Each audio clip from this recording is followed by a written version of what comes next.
Hello, my name is Debbie Reynolds. They call me the Data Diva. Today I want to talk about data privacy and emotional surveillance.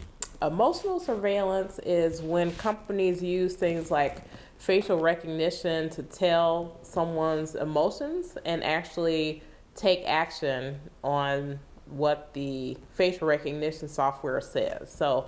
Uh, One thing that has come up recently in an article about China that this is being widely used there in places like prisons and even employment situations. So I'll give you an example. If someone, let's say someone is being bullied in the workplace by someone else, maybe the person is being bullied may seem unhappy or agitated.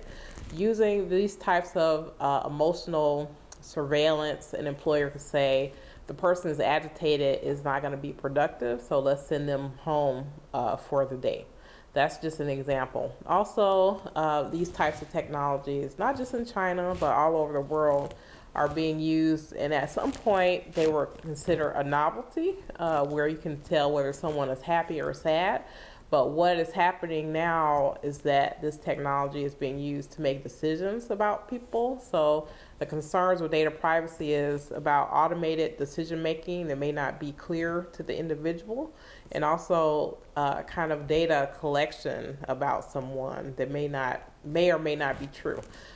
These types of technologies are being used in things like law enforcement, like travel. People are saying they're being used in traffic stops. There's an example in the U.S. Where it's somewhat controversial about it being used in education for distance learning. For example, let's say Sally is in her distance learning class because she's at home being schooled due to COVID. The software may say that she's unhappy when she's doing math, and they may want to change her educational track as a result of that. So maybe she'll get less math or less sophisticated math, and they'll put her in something like home economics. So people are really concerned about how these companies are using emotions in order to make decisions about people. So this has implications in things like job interviews, employment, almost anything that you can think of where your face is being captured and judged in some way. I'm hoping that there's more transparency, obviously, about how these technologies are being used.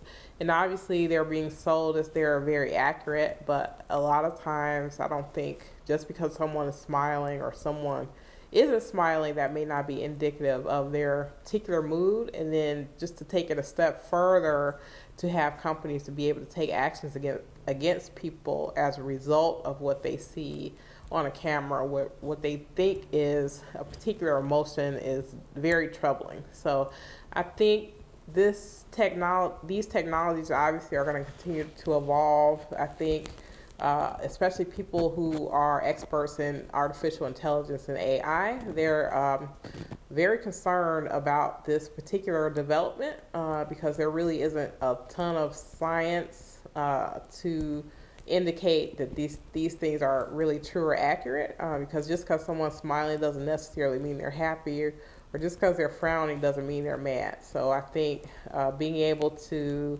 find a way to use technologies in ways that make sense and don't create potential harms for individuals is really important. So it remains to be seen how this goes. I've been surprised to see that this is sort of going from a novelty to a feature that people are actually using to take actions against individuals. But I think with more transparency and more visibility into what is happening, I think consumers or humans all over the world can have more say in how these technologies are being used. That's it. Thank you.